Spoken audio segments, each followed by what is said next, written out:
stream has started. Wonderful.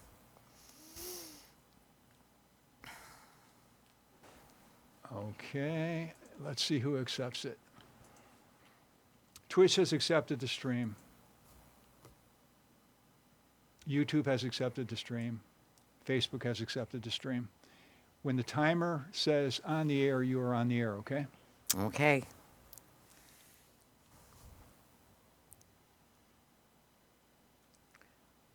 Welcome to Talking Peace with the Western New York Peace Center, being recorded here at Think Twice Radio in the home of the future, also the home of our friend and producer, Richard Wicca. Thanks, Richard. And we also thank our friends at WBNY, Buffalo's original alternative radio station, 91.3 FM. We appreciate you at Buff State, WBNY. And when I think of appreciation, I think of our indigenous friends and people who've been enslaved and brought to this country who, despite all the hardships, all the violence and oppression, still have such a habit of gratitude and caring and appreciation for the earth and for the people on the planet.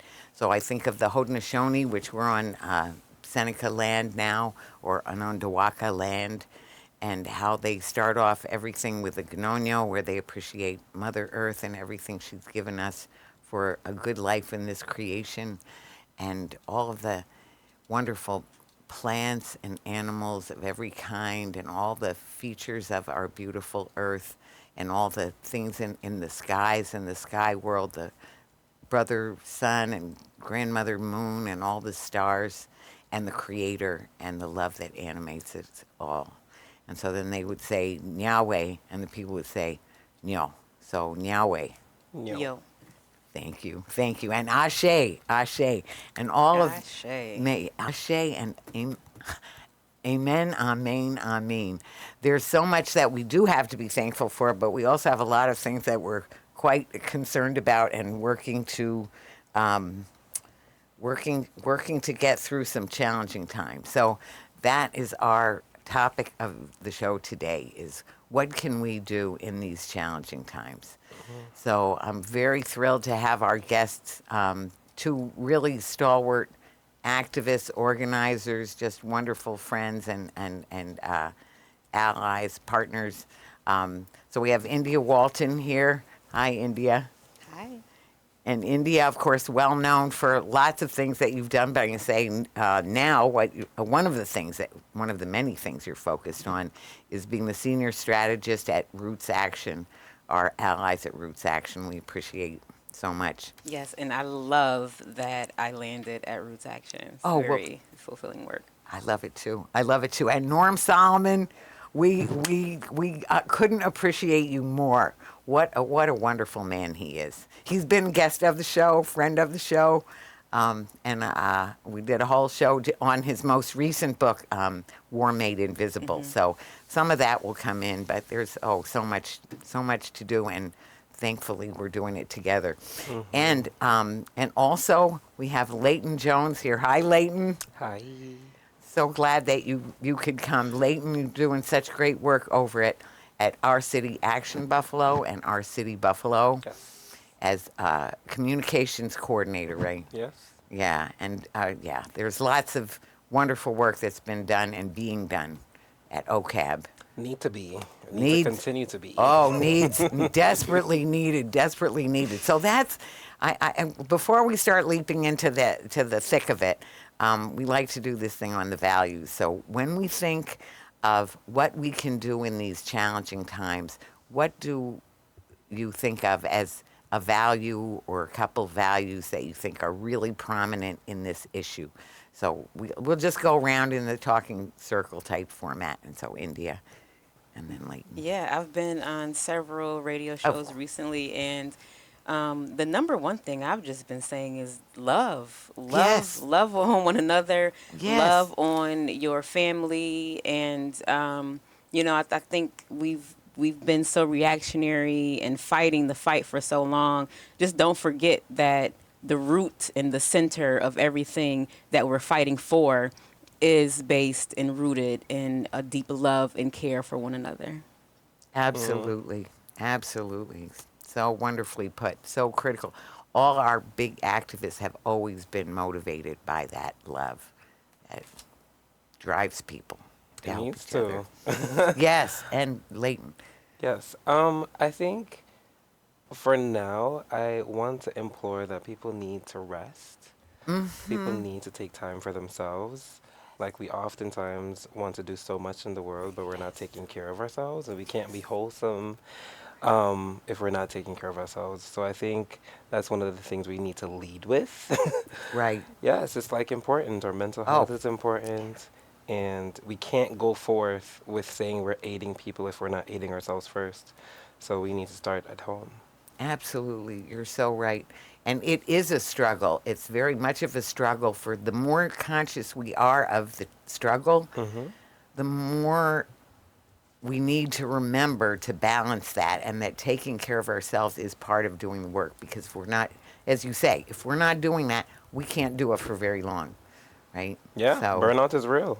right. Never You're not kidding. failed. And very, You see, I got my gym clothes on. Okay. yeah, I leave no, here, I know you do. I'm going to Planet Fitness. That's good. That's good. That was inspiring when you told me that. I thought, ooh, well, maybe when I go home, I can do a little yoga or something. What about you, Vicky? What So- values are you bringing to the circle? So I'm going to bring now. Actually, I truth and love is usually what I can't resist, and it's every time it gets pretty monotonous. So I'm just going to So love, I love when Reverend Dr. King, John Washington is the one who showed me. I first saw this quote from John Washington of Reverend Dr. King saying, "I believe that unarmed truth and unconditional love will have the final word." And it's so true, and it's so important. And so actually I was just speaking with a pastor today where we were talking about the truth aspect. So the love, unconditional love, of course we need it, and that is the driving factor, but truth is in there too. So one of the things we talked about that's so important about what's going on in these challenging times is knowing what's going on. So if you're listening to certain news that is non-news, or that is even laced with lie upon lie upon lie, or you just don't know what's going on, then you won't know. You can't decide what to do because you don't even really know what's going on. So the truth of what's happening, which is not a simple thing, but sometimes it is quite simple. And so truth is really vital. Gandhi talked about satyagraha, truth seeking. That was the primary thing to him.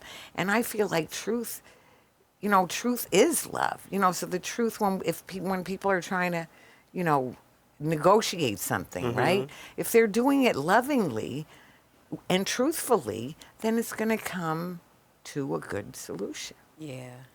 Yeah. So I always, we can can the show now. I think we've told everybody everything they need to know. No. There's lots to know. But anyway, so it's very beautiful to hear both of you, what you had to say. And both of those are so important. So if we start a little bit with, India, we were talking about how we want to gear this show, and there's lots of things to talk about.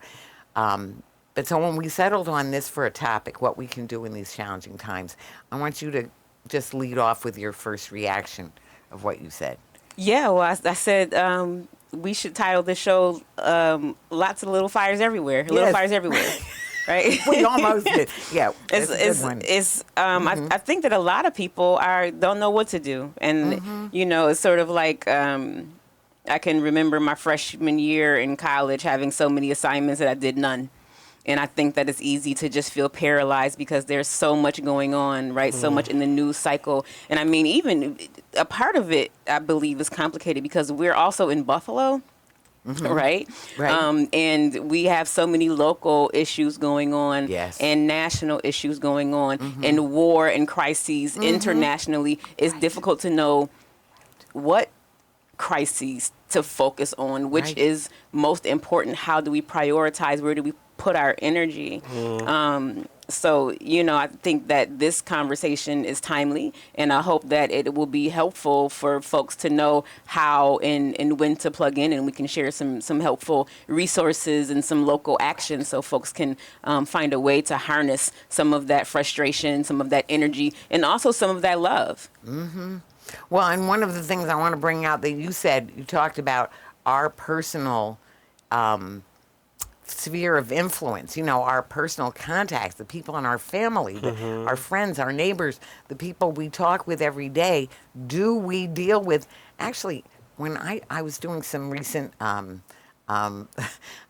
electoral work recently that made me amazed at how many people did not know the political opinions of their family members, who they were going to vote for. They had no idea. So, I was really amazed. So I think that part of it too, really talking with people and back to, finding the truth, sharing truth, and listening to each other to hear, what are you hearing, what is right about that, or wrong, So I another often preface a lot of what I say, especially online, with some argue with your mama, right? It's something that we say, but there's a meaning to that, right? Right. And people were saying, well, why weren't you out here? And when you say rest, Leighton, right? 98% of us made the right decision. So when you're wondering why black people are not out fighting against Trump and why all of this nonsense that's happening, why we're not responding, you don't have to organize black people against Donald Trump. Right. They didn't vote for him. Right. No. Right. Argue with your mama. Talk to your uncle at Thanksgiving. Right. Talk to your cousin. Speak to the people. Stop trying to organize outside of your community and organize what other people are doing before you've organized in your own sphere of influence. Right. Be brave enough to talk to the people that you have to face every day and check them in their nonsense. Right. Absolutely. And also in there, I'm going to say, there's full,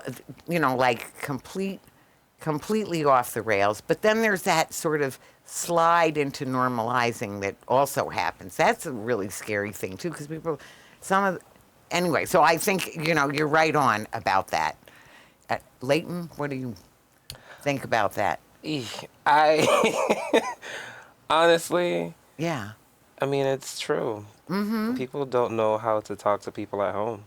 Right. And it starts by you talking at home. That's where you find your voice. So if you're unable to use your voice with the people you should be most comfortable with, how do you then come outside and say, you should do this thing? You don't get to tell me what to do because you didn't even do the work at home. Right. And this is not an indictment on white people, right? This is Oh, an indictment no. on all of us. Oh. Because let me tell you about how I have conversations with my siblings and my family about homophobia, transphobia, xenophobia. We all have work to do out here. Oh, we all have our biases. There is no one who doesn't have some biases. I mean, we all do. And also our biases go deep. So they can be very, very well disguised or very undercurrent, things that we don't even realize that, I'm going to say as a white person, I mean, I've seen that. I know it. I know it from myself, my own mistakes, my own biases. I have them. We all have them. And we True. But what I would love for people to do is to actually stay informed on what is happening. And if you can't stay, I can understand it being that, nationally, there's a lot going on throughout the United States, right? Right. And so sometimes you can feel paralyzed to say, what do you do on that level of power, right? And sometimes there's nothing you can do in that department, right? But there is always something that you can do. Right. And so when you think about the work that is happening locally, you have to connect with organizations that are working to change the powers at be, because it starts here. Right. Similar to how we say it starts from home, within your house, it starts from within your locality, within your city. That's where you have a bigger voice. That's where you can talk to the politicians that live close to you. Right. You know what I mean? That are having real impacts on your life on a day-to-day. So I think that is where you start. You start here where you can make the most noise, and from this place, you build character enough and you have enough knowledge to then say, okay, now maybe I can go statewide, maybe I can go nationally, right? But we have to start somewhere, and I think it definitely needs to start here, especially in the city of Buffalo where we haven't had a new mayor in the past 20 years. It's happening this year. So Right. when I say start locally, start with the mayor if you can. Right, right. You are so right. And you're making me think of the, think globally, act locally. I love that. It's so important because, all the global things do have local impacts. And, we are our human family's keeper and our, the creation. Then there's the creation. But we're here now. We're here in this space, in this city, in this, Western New York, wherever we are, back to, act locally. So Yes. you're so right. You're so right. And that's part of the same thing. It makes me think of, why I don't get into political arguments on Facebook or Instagram or or- Instagram or yeah. any of that. I mean, I'm on them at times, but I'm just I'll announce things or maybe show something that I went to, But as far as like the back and forth that goes on in there with people that you don't know in probably a very disrespectful environment, it's like, where is that going to help anything? Are there people changing their mind because of discussions? Oh, no, they're not. They're not. So back to the point of the local, the personal, the actual people that you see and meet, and the things that affect us here. Yeah. So, and there are so many things that are affecting us, and I'm going to say OCAB. Well, just the other day when I was trying to figure out what was going on with City Council about something, you were the one I called because I knew you'd know. I knew you would know, and you did. Yes. So, so I think people should really first. Now, it's OCAB is there's Our City Action Buffalo Yes. is a 501c4. Yes, and that's correct. and Our City Buffalo Is is a a 501c3. 501c3. That's yeah. So people can check that out. I know you have lots going on in different campaigns, which brings us into swinging a little bit into. We're just talking about campaigns. So I want to talk a little bit about on a more. So there's the individual and very personal things, and then there's the community-wide things. And the community-wide things are really related to the next where I want to go, about nonviolent direct action, collective action. Collective action like there's a Buy Nothing Day coming up. Collective action like any collective February action. 28th. Yeah, February 28th. Thank you. Yes, we need to mention that. So so let us talk about nonviolent direct action, and sort of either some of the things you think about it, some of the times that you've been involved in it, or some of the ones that are going on right now. So, India. I mean, I've been involved in so many nonviolent direct actions that I can't recall. One of the most significant ones that I can think about was actually we stormed the Heritage Foundation, who was actually the organization that's responsible for Project 2025, and this was Really? this was pre. Was it who? Was it during the first Trump? I don't remember. I think it might have been during The first during the Trump, first yeah. Trump administration. And we went and sat in when they were trying to repeal the Affordable Care Act the first okay. time. So Yeah, they've done so much damage. yeah, that was interesting and necessary. I didn't get arrested, so that was Good. it was an experience. Yeah, I mean, I think that it is an effective tactic, but I think that what a lot of people get confused about is the difference between a strategy, a tactic, And action. and a goal. Yeah. Right? Like the action is a tactic, right? But that's not the goal, right? Like, Right. you don't do the protest or the action and then just walk away and like, now I came No, out right. No, for this no. one day No. and now I just go back to brunch, right? I Like, won. a Right. campaign should be like time bound with goals, Right. and you escalate, and there's a overall strategy that gets you to something tangible at the end.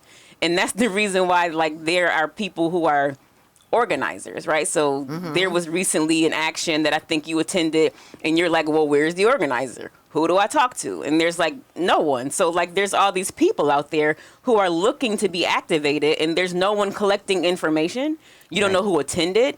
Right. There's people who showed up in the freezing cold, and they're like, okay, well, what do I do now? Right? So like, there's just something to be said about a right way to do collective action, and not a wrong way, but a way that can be improved on. Well, I think we can always improve, and that's what we learn to do. And I think part of it is about the mass. So collective action, nonviolent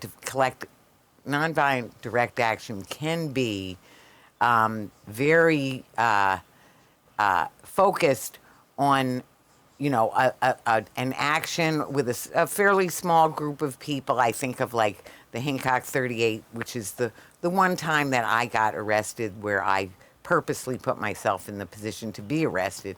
But also direct action can be really mass direct action. So there's a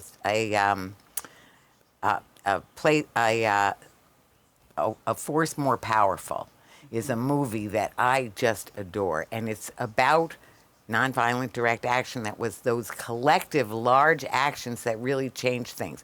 That in India got the British out when Gandhi used nonviolent collective direct action.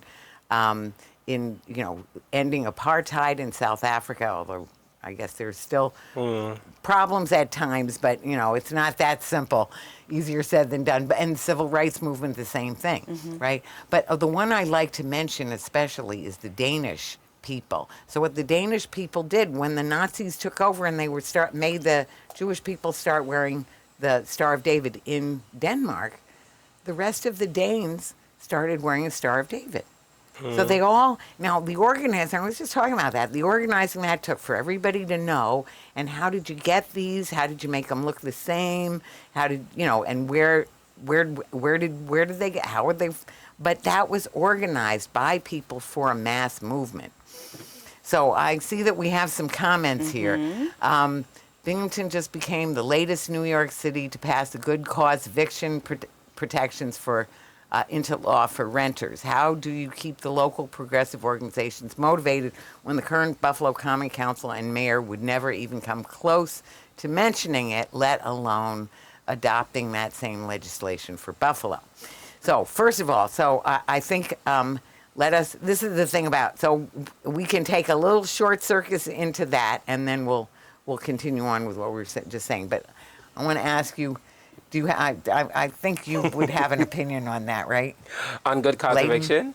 Well, on good cause eviction, but more so, I think the question wasn't what do we think about good cause eviction, Yeah, because I think no. we're probably all in favor here. I know I am, right? Yes. But that The ending piece. Why didn't? What about our common council? So talk about the power structure in Buffalo, please. Okay, so I mean, at the end of the day, the only way to get them talking about something or about anything is to keep talking about it, right? Like, we have to be up in their faces. We have to actually organize. Like, similar to what India was just talking about, the real way in which we can allow our elected officials, our public servants, to actually serve the public is to tell them what to do. And Right. oftentimes they so need advice, but they have a hard time asking for it. So when we have opportunities like public hearings, when we have opportunities like committee meetings that they will be at, Right. we bombard them with this We need to. information that they need to do. This is not a want. This is not an ask. This is a necessity. And the only way that we will go forward in certain meetings is that this is all we're going to talk about. So when the topic is, so one tactic that I think would be really cool that I have seen used before, that we kind of mantraed when we did our redistricting campaign through our City Action Buffalo, right? Right. I was in that campaign. Yes. So throughout that, we often went to common council meetings that they were having. Right. And we would shut meetings down by one, saying how we felt, or speaking about the issue at hand. So this issue at hand is good cause eviction, right? And we want them to be talking about it, and we want them to adopt it for the city. One of the ways that we can do that is we can consistently show up and tell them that this is what we're talking about, and we change the trajectory of these meetings. And do they have a choice then to talk about it, or is it a fact? Is it a need? Is it something that they will now have to talk about because we won't stop bombarding them with it? You know? So let me just say something, okay? So the mayor of Buffalo and the Buffalo Common Council will tell you that good cause eviction is a New York City thing. It's a big city problem. Ithaca has it. Newburgh has it, Rochester has it, Binghamton has it. At this point, Buffalo is pretty much the only city that does not have it, and we do not have it because there is no political will. And I'm not gonna make it about me, but you had a person running for mayor that said that we were gonna pass good cause eviction. The last common council race, you had a slate of women running for mayor who said that we were going to pass good cause eviction. Catherine Franco, India Walton, and Eve Shippens. And you didn't vote for us. So if we can talk about it all day, we can shut down the Common Council all day. If people keep voting in the same people that the developers and the landlords own, then nothing is going to ever change. That's the answer. So I do want to just get to two other, for which those are very good points, both of them. Just want to get to two other comments that we have. One being LaDeja Williams, former LaDeja. board. Yeah, hi, LaDeja. We miss you. She says, I thought we did follow the good cause here. It definitely has been added to applications within recent months. So maybe there's been some improvements, and that would be from the activism that has been happening around it, because it is just a terrible problem going on. The other thing, Matthew Austin says organizing is the only way to spur the Common Council into action. I'm hoping we can organize for the upcoming budget cycle in April, May. And it's just what you were saying, and I know we'll be working on that. From the original RFK is that the only way to change policy is by changing the people currently making them, which is, hey, your point that you just made. So that India made. I like how he specified Okay. the original RFK. Yeah, right. No, you have to specify at this point. But anyway, so I think that when we say nonviolent direct action, there's a lot of things that can mean, and it can be over a very broad swath and even countrywide. This Buy Nothing Day that's going to happen. Why don't you just give us the details on that? So it's the 28th, and it's just buy nothing all day long. Yes. So what you can do, what you can do is buy things the day before, buy things a week before. Right. I mean, it's not a ask. It's not a huge ask, right? It's a simple ask, and it's easy. Really to show that we have the power. At the end of the day, the power is in the people's hands, and that's one of the things that we need to hone into as residents, as citizens of this country. It's important to take ownership of that. These developers or organizations CEOs feel that we need them, and that is not the case. Right. It's actually the other way around. Well, and so if you don't serve the people that are buying from you, we'll go elsewhere, or we will just not buy anything from you. Because there are local businesses. This is the same as when I was just talking about nonviolent direct action. So there's all kinds. It makes me think of, actually I meant it, Gene Sharp. I've been trying to remember his name lately. Eugene Sharp was the father of, of course there's Gandhi, there's Reverend Dr. King, there's lots of people who practice nonviolent direct action. But Gene Sharp cataloged 100 different ways of doing. So boycotting is one of them. Sit-in is one of them. Taking over a meeting. There's thing after thing. There's writing letters. There's all kinds of things, and there's everything from being in the street to, so there's all kinds of things to do. So I really want to recommend to people this wonderful movie that is actually, we're going to do a showing of it at Burning Books. They have already promised me, but it's our a force more powerful, and you can see it yourself too. It's freely available. If you Google it, they have it all broken down and it's India, South Africa, the U.S. and the Civil Rights Movement, and Poland, Denmark, and Chile.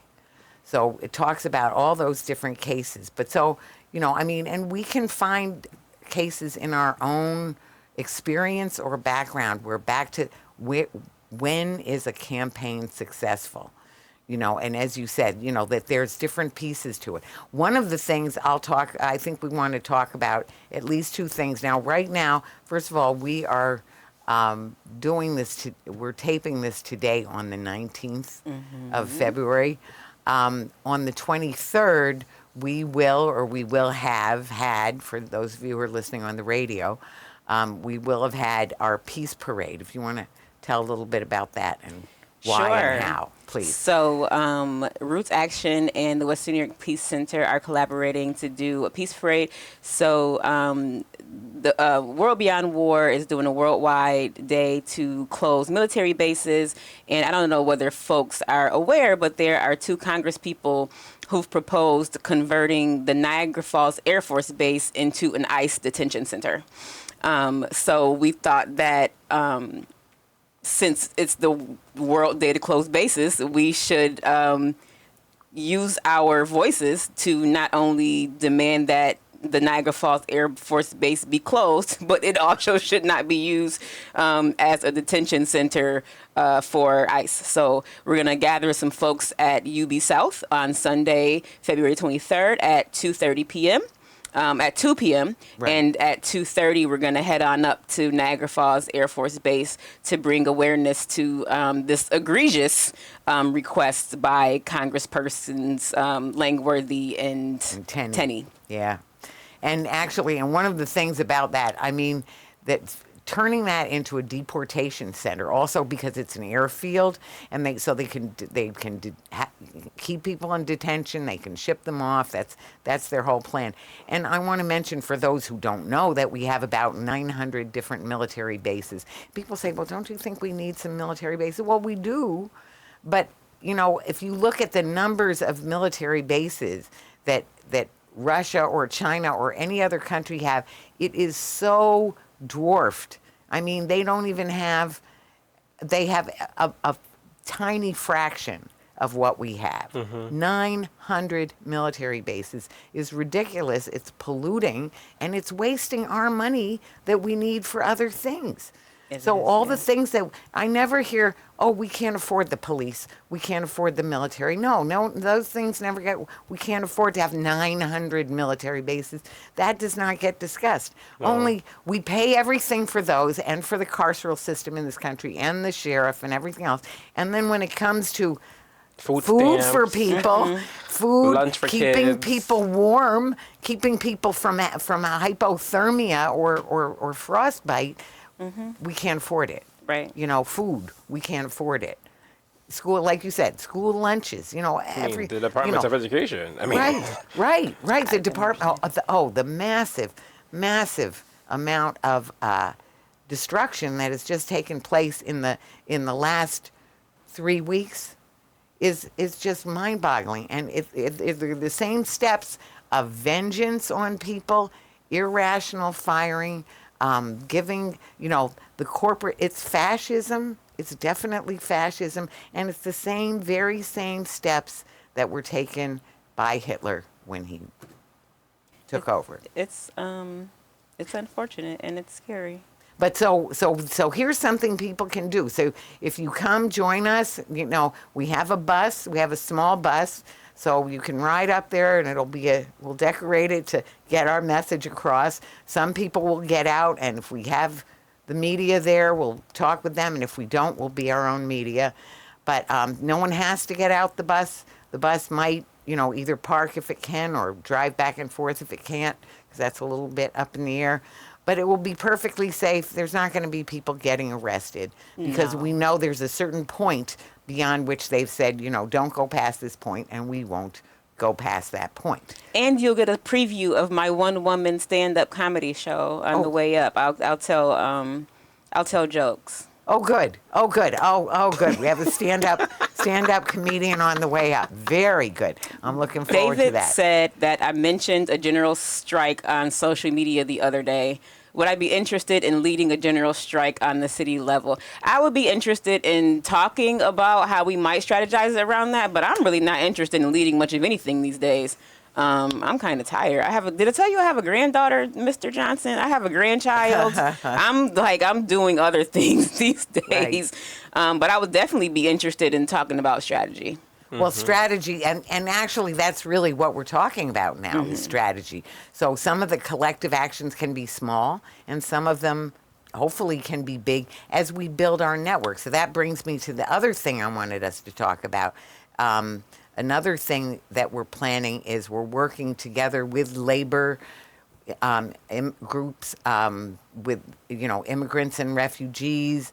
All kinds of groups are getting together and working on something that we're calling Good Neighbors? Good Neighbors. It might be Good Neighbors Action or Good Neighbors Movement, or it might be, many, We don't need to make the name right now. Yeah, and actually that's something we're working on tomorrow, so we might have a name by the time this airs, but it's going to be something on April 5th. So and actually even the time is still being discussed. And the map and everything else that we're going to do. But it's going to be a large gathering, sort of. I compare it to the previous women's marches that we had. So, and the Western New York Peace Center is part of planning. I'm going to say WNYPC is doing the heavy lifting, in terms of organizing, filling out the permit forms, and there will be a permit and all of that. And if there isn't a permit, then there's other solutions that we can have. But in the meanwhile, so far the determination is that we are going for a permit, and we'll have a march and a rally. And also on that date, the Western New York Peace Center's Latin American Solidarity Committee will have an event at Montante from 2 to 4. That's going to be about immigrants and refugees. The refugee settlement agencies will be there. We very much hope that that someone will manage to come from Justice for Migrant Families, which is a wonderful group. It is. Yeah, and actually I've just started volunteering for them. And Is there an event at Canisius on Monday? Oh, this coming Monday? Yes. Yes, there is. And it's going to be about Bill Jungles, who is a cinematographer and longtime, I would almost call him a semi-resident in Chiapas. He's spent a tremendous amount of time and done movies about Chiapas, and he's going to talk about the life there, the people there, the activism there, the struggles there. So that's this coming Monday. So for those of you who are listening, so it's on the 27th, the 27th. Monday's going to be Let me the just 20th. see. We can do this quickly. Okay. It's going to be on the 24th. Yeah, 24th. So I was wrong. I should have known that because our event is on the 23rd. Yes. Right. Of course. My brain. This is why I'm not in charge anymore. Okay. The 24th, Monday the 24th at 7 o'clock at the Science Hall of Canisius University. Everyone is welcome. It's a coffee house, so there is coffee and tea and, some light refreshments. So people are welcome to come to that. And they're the organizers of the resettlement agencies and Jericho Road and Jewish Family Services, International Institutes. yeah, yep. They'll all be there on that on the 5th from 2 to 4. On April 5th from 2 to 4. So that's the same day. And so then this other gathering will be either before it or after it. And we're just trying to figure that out. That's one of the things we'll figure out tomorrow. While you're promoting, I would love to Yes. promote. Please. Our city, Buffalo, is doing a walk-in name change and document change clinic for specifically the trans community that's under attack. Yes. And so that's happening March 8th from 10 a.m. to, I believe, 1 p.m. It's happening at the Trinity Episcopal Church on Delaware Avenue. And 371. Yes, 371 Delaware yeah. Avenue downtown. Wonderful. And I really would implore that people, if you can't make it, it's definitely going to be one of those events that is super heartwarming because the trans community is just going through so much in this moment, Right. Under severe attack from every administration Right. of power Oh. in the U.S. And so they're trying to take that T out of LGBT, and there is no LGBTQ. There's no pride flag without the trans community. Right. Now, isn't there also something from the trans community on that weekend of I want to say the end of March, that last weekend in March? Do you know about that? Or I think on the 29th or 30th or 31st. Just people can keep their eyes open for that because I heard some rumblings and I don't have the specific information. But I think it's, it might be We Exist is organizing. I don't know who's organizing it, but it's for the trans or by the trans community. There is a specific question about our city. Is Well- our city action in endorsing a candidate in 2025? The hope is that the endorsement committee from Our City Action Buffalo will endorse. I cannot say officially as of right now. Right now we're in the process of endorsing, and so what has happened is that we've made a survey for each candidate that has applied, and we're sending out the survey. Once the surveys has been responded to, we will have interviews, and members are welcome to join the interviews because they will be either in good. person or panel, and so you can hear what these candidates have to say and what they have to offer as suggestions and implementations that they want to invest in within the city.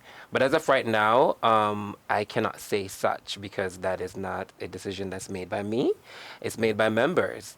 And Right. so we are Right. waiting for them to make that decision once the interviews are done.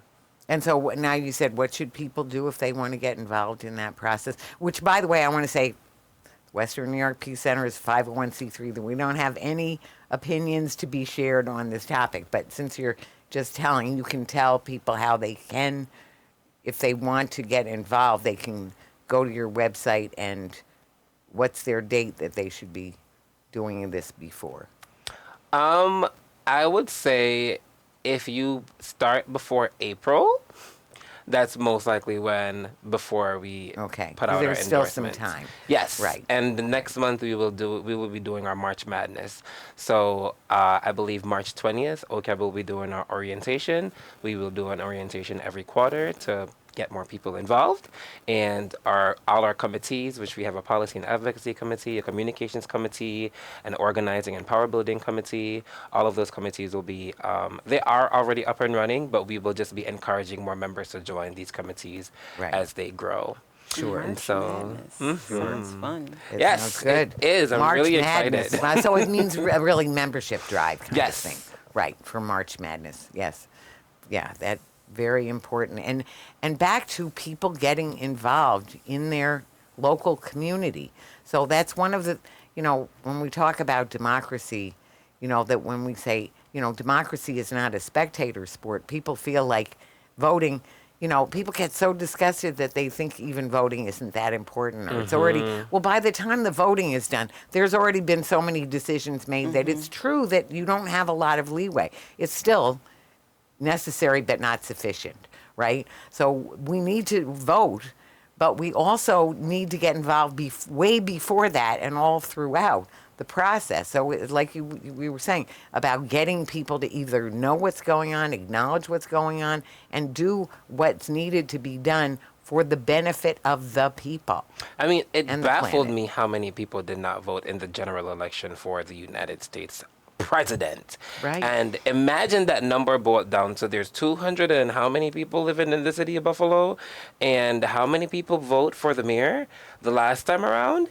So thinking about I mean, it's a small percentage, 25% even of the less than people. that. Exactly. It's That's crazy. nuts. Right. Yeah. And that's truly Right. unacceptable. Like your Yes. vote, we hold power, and the Right. power is within our voices, right? And so a lot of times when we go into these movements and vote at a voting booth, it feels empowering because you are doing something empowering and Right. you're using your voice in the capacities that you can. And by not doing so, you're taking away your voice and you're diminishing the vote and power that you hold. And so in this time and age, we can see the direct impacts of not using our voices. Right. So if we want to have the same type of administration that we've had for the past 20 years in the city of Buffalo, so be it. But where I stand and where I see people standing is not on that end. People want change, and the only way to make change is to make it by doing an action. Right. And the action that you can do to make change this year is vote for mayor. Right. Not only to vote, but to have an informed vote, right? Oh, right. Absolutely. And go get the information yourself. Go by these people's campaign office, right? Like, even Right. if you don't get to have one-on-one time with the candidate themselves, go find out who they hang around. What are Right. their volunteers like? When you go into that campaign HQ, are you welcomed with a warm and fuzzy person, or is it a cold person? You know, go just give them a call. Like, if the person has been your representative for the last 5 years and you've been calling down there and ain't nobody called you back about a minor issue, what makes you think it's going to be any different when they're Right. in a higher Right. position? Like, all these things should be taken into consideration. And I think that one of the things you raised, Leighton, about like why people didn't turn out for the general election is you can't really win an election on vibes. You know what I'm saying? Like, people want to hear what you are going to do. Yes. Bread and butter, kitchen table issues. How am I going to feed my family? I don't care how many Beyoncés you bring out on stage. Right. True that. Right. Tell me how I'm going to feed my children. Right. That's what people want to hear. And in Buffalo, people want to hear, how are we going to fix this budget? How are we going to fix these How are we potholes? going to fix these potholes? Why can't you get salt? Right. Right. People want the answers to these questions. Right. And so, even to backtrack all of that point too, I think one of the great things that I think working for our city Action Buffalo has done is that it's made me like a great resource, and not just me, but the organization as it is. So last year we released a report called "Who Rules Buffalo." Oh, yes, that was and wonderful. so, with that being said, that differentiated what the local power structure looks like, who is on the local power structure, how much money they Right. have, where they live, Right. all of the Right. things, right? All in one document. And so what you can do to empower yourself, if you don't want to go to these, if you don't want to call them, if you don't want to hear from them, that's on you, because like you should want to, because they will be holding power. But what you can do to see what type of person they are, or who is voting for them, or who is supporting them, is you can look at the report. And then they just released, or they had to release their finances for who contributed or who is contributing to their campaign. Right. What you can do is compare the names that we put developers, people who have power, right? Right. So who is on that list that is on the report, you can show what they will mantra. Who are their supporters? What their supporters want will be considered. And Right. so that is one of the ways you can do your own investigation, because baby, the information is now here and it's and- clear. And you put it out there. I want to direct people to OCAB's website, where that you can read that report. You can And download it. It's for your use. Download it. Take your time with it. It is very helpful. And there have been report after report actually that tell us what's going on, so that there's no reason that people shouldn't know.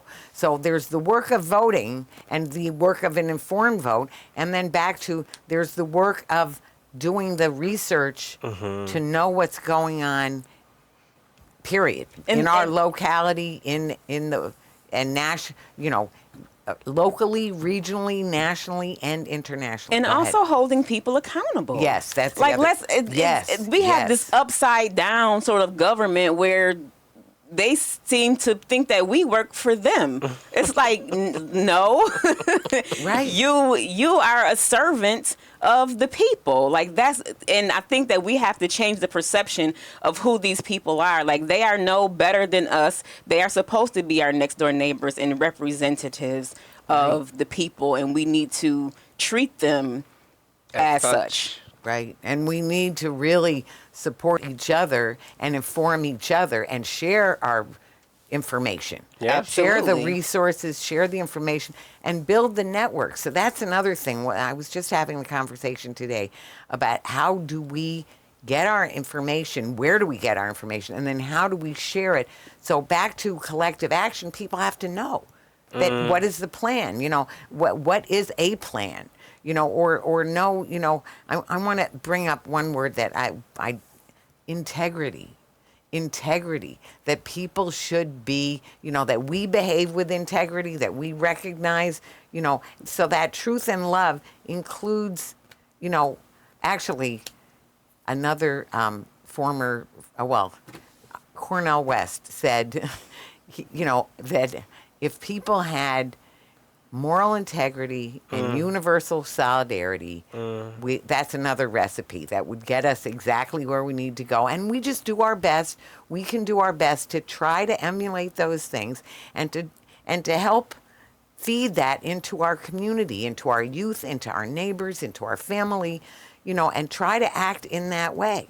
And because I keep thinking about my dad and the people in Nazi Germany, what was happening to those people in the 1933, you know, which my dad, that was when he was such an activist that in Munich, you know, as a 15-year-old, he was told he had better leave or they'd be taking care of him because he'd refused to say Heil Hitler when he went up to get his prize in front of the relay, in front of the whole school. Oh, wow. And things like that. Yeah, that's my dad. So the people there, though, just imagine they were going through what we're going through now. Some people are in denial, right? Some people weren't paying attention. Some people Yes. thought it was great. Some people were joining right up to spy on their neighbors and their families and everything.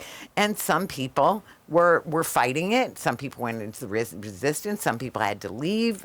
Some people got killed. Yeah. Some people got, you know, tortured. And I mean, so that what happened in Nazi Germany, I think we have to remember when we see these nooses going around our neck, we have some things going for us, that those tactics and strategies that will help us to build both share the truth and the love and build that collective action for us to take care of each other. Yeah. Because it's really about keeping each other safe. And I keep saying people and the planet.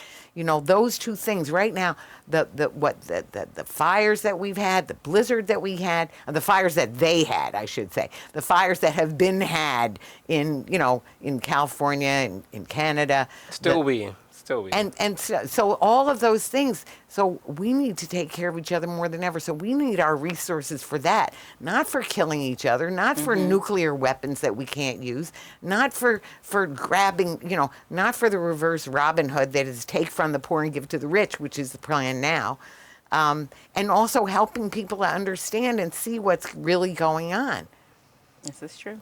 So let's talk about, again, other ways that people can get more involved. What's the website? Our City Action Buffalo, www.ourcityactionbuffalo. That's the website. It'll Dot come up- .com? Yes, .com. .com. And how about RootsAction? We are www.rootsaction.org. Right. Mm. .org. And I'm going to say Western New York Peace Center is WNYPC.org.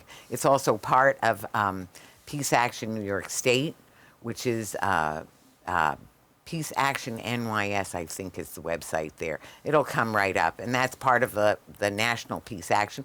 And we also, we have so many great groups locally and nationally.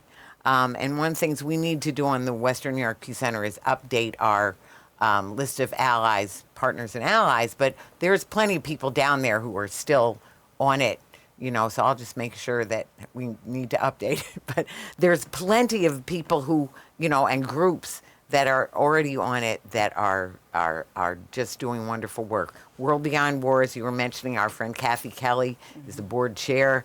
Code Pink, God bless Yes. Medea Benjamin. I love Medea Benjamin. She is Let me great. tell you, I just have to say, I was salty. I have been salty for a while. I will admit. Okay. Some of When the the things pinks is I Yeah. went through in 2021, you just Right. were, Sure. but having the support of Norman Solomon and Jeff Cohen and RootsAction, being able to meet people like Medea Benjamin, Right. and having the experiences of being able to go to the DNC, and meet Alan Minsky and hang out with Bernie Sanders and Senator Nina Turner. I mean, just Wow. being able to be outside of the dog pile that is Buffalo politics and be around truly progressive people that took me in and encouraged Welcomed me you, and yes. continue to, these folks continue to text me, call me and say don't worry about it, little sister, your day will come. Right. And your thought leadership and your brilliance is appreciated,